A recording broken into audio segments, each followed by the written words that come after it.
Hello everyone, A to Z education या YouTube चॅनलमध्ये तुम्हा सर्वांचं खूप स्वागत आहे. आपण या अगोदरच्या व्हिडिओमध्ये ग्रामरच्याच रिलेटेड असणारा पार्ट पाहिलेला होता. तो कोणता पॉईंट होता बरं? Yes, one and many. One and many म्हणजे एकच वस्तू असेल तर त्याला आपण काय म्हणतो आणि अनेक वस्तू असतील तर त्याला आपण काय म्हणतो. याच्याशी रिलेटेड असणारा एक practical means picture observation base part आपण काल पाहिलेला होता. म्हणजे जर एकच इमेज असेल तर वन इमेज आणि भरपूर सारे इमेजेस असतील तर many images. One box, many boxes. For example singular आणि प्लुरल. सिंग्युलर म्हणजे काय तर फक्त एकच वस्तू आणि प्लुरल म्हणजे काय तर मेनी थिंग्स म्हणजे मेनी वस्तू, खूप साऱ्या वस्तू. अनेक वचन. सिंग्युलर मीन्स एक वचन आणि प्लुरल मीन्स अनेक वचन. एकच असणारी वस्तू किंवा मेनी मल्टिपल असणाऱ्या वस्तू. मग तो एक बॉय असेल, वन असेल तर वन बॉय आणि खूप सारी मुलं असतील तर मेनी बॉईज. अशा रिलेटेड आपण खूप सारे एक्झाम्पल्स काल पाहिलेले होते.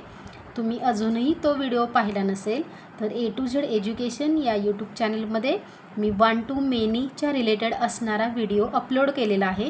तुम्ही तो नक्की पहा म्हणजे तुमच्या लक्षात येईल की वन आणि मेनीच्या रिलेटेड आपण कोणते कोणते एक्झाम्पल्स पाहिलेले आहे आणि त्याचबरोबर मी कशा पद्धतीनं त्यामध्ये एक्सप्लेनेशन दिलेलं आहे. त्याचबरोबर धिस, दॅट, दोज आणि दीजच्या रिलेटेड असणारे सुद्धा व्हिडिओ मी अपलोड केलेले आहेत.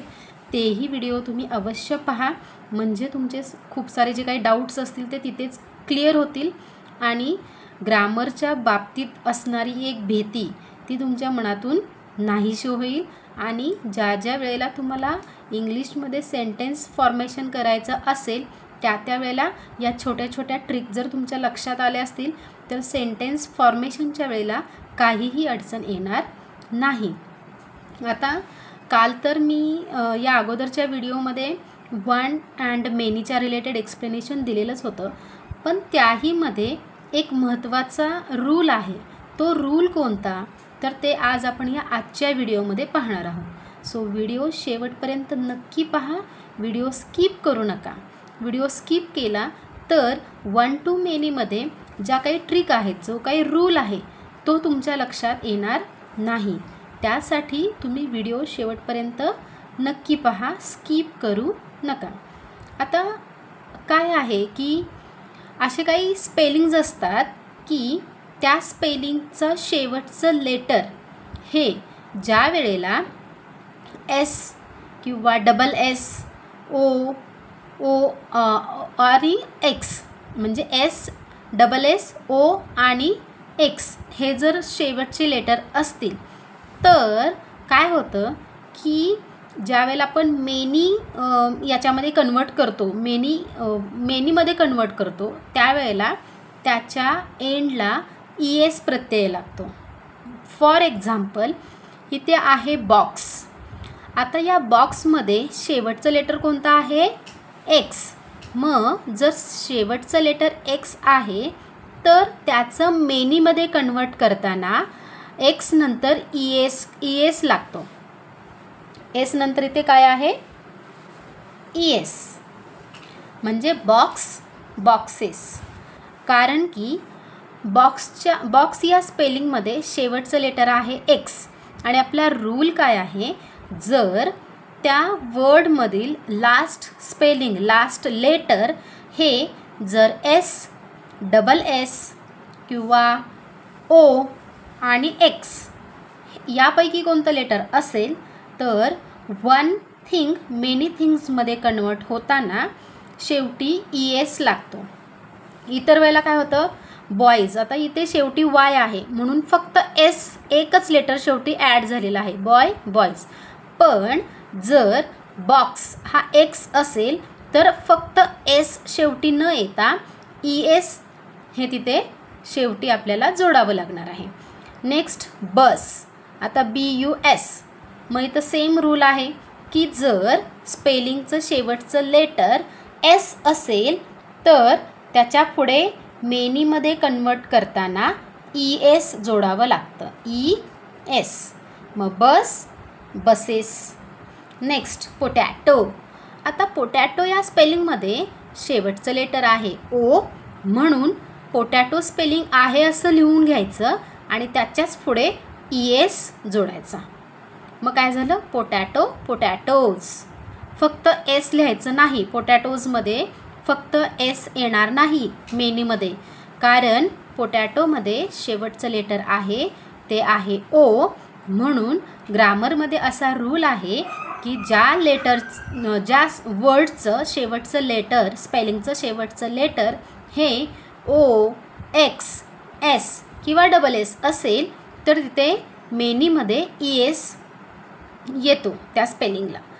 क्लास हा झाला वन क्लास, पण याचं शेवटचं लेटर काय आहे? SS. म्हणून ज्या वेळेला आपण क्लासला मेनी क्लासेसमध्ये कन्वर्ट करतोय त्यावेळेला काय करायचं? क्लासच्या स्पेलिंगच्या पुढे ES जोडायचा. क्लासेस. काय झालं? क्लासेस. आला लक्षात?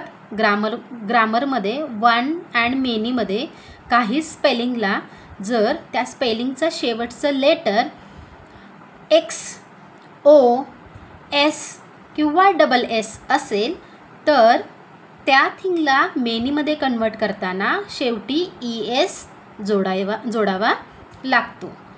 नॉर्मली O, X, S आणि SS हे लेटर नसतील तर सिंपल फक्त एक S जोडला तरी त्याचं मेनीमध्ये कन्वर्जन होतं.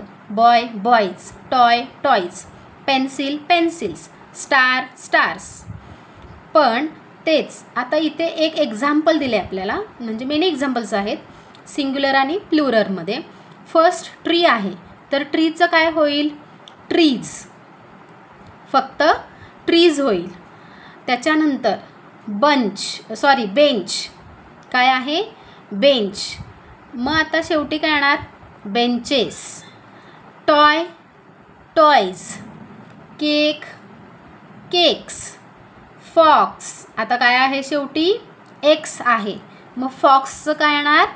फॉक्सेस. ES जोडावं लागेल. फॉक्सेस.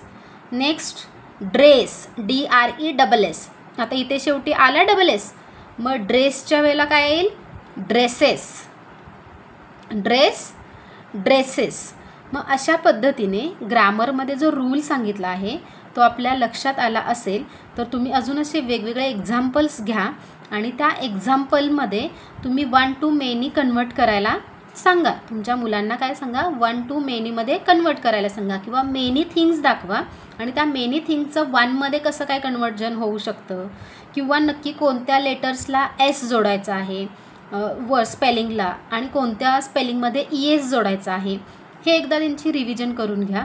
म्हणजे तुमच्या लक्षात येईल की ती कन्सेप्ट जी आहे ती आपल्या मुलाची क्लिअर झालेली आहे की नाही. साधी ट्रिक फक्त लक्षात ठेवा. त्यांच्यासमोर हे एक्झाम्पल ठेवा. बॉक्स, पोटॅटो, बस आणि क्लास. मग याच्या शेवटी काय आहे? XOSSS. असं जर कोणत्याही स्पेलिंगच्या शेवटी XOS आणि SS आलं तर ज्या वेळेला आपण मेनी थिंग्सबद्दल बोलणार त्यावेळेला काय होईल? ES आपल्याला शेवटी जोडावं लागेल. ही फक्त एक गोष्ट मुलांना नक्की सांगा, म्हणजे काय होईल? त्यांची ही कन्सेप्ट इथेच क्लिअर होईल. आणि त्याचसोबत या अगोदरचे जे व्हिडिओज आहेत धिस, दॅट, दोज, दीज आणि वन मेनी याच्याशीच रिलेटेड असणारा वन आणि मेनीचा व्हिडिओ तेही व्हिडिओज तुम्ही तुमच्या मुलांना नक्की दाखवा.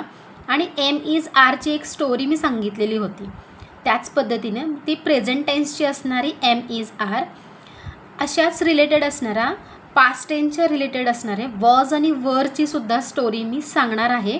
स्टोरी टाईपमध्ये मुलांना सांगितल्यानंतर ती पटकन लक्षात येते आणि सिंग्युलर आणि प्लुरलमध्ये नक्की वॉज कधी वापरतो आणि वर कधी वापरतो याचं प्रॉपर एक्सप्लेनेशन मी पुढील काही व्हिडिओजमध्ये नक्कीच देईन. त्यामुळे अशाच अपडेटेड व्हिडिओसाठी A to Z एज्युकेशन या यूट्यूब चॅनलशी कनेक्टेड राहा, म्हणजे अपडेटेड व्हिडिओज पण तुमच्यापर्यंत पोहोचतील. आणि जर काही नवीन रूल असतील किंवा सोप्या ट्रिक असतील त्या तुम्हाला आरामात इथून समजतील. हा आजचा व्हिडिओ कसा वाटला हे कमेंट करून नक्की कळवा. व्हिडिओला लाईक करा, व्हिडिओ शेअर करा आणि तुम्ही जर या A to Z एज्युकेशन या यूट्यूब चॅनेलवरती जर नवीन असाल तर या चॅनेलला सबस्क्राईब करायला विसरू नका. थँक्यू.